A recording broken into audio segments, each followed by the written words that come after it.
There's a park in my town that everyone calls the Whispering Garden. If you stand in the middle of the fountain at night, you'll hear voices. My friends dared me to try it, so one summer evening I went. The garden was empty, and the fountain water barely rippled in the moonlight. I stepped onto the stone edge and stood perfectly still. At first, nothing happened. But then, I heard it. Faint whispers like 100 people speaking all at once. I couldn't make out the words, but it felt like the voices were answering each other, like a conversation was happening all around me, even though I was alone.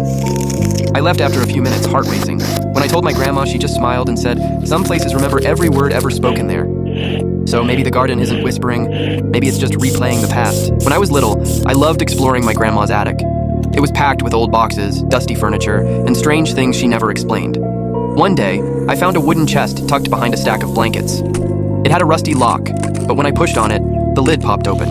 Inside were hundreds of letters, all written in the same handwriting. The strange part? Every letter was addressed to me. I was only 10 at the time, but the letters had dates from years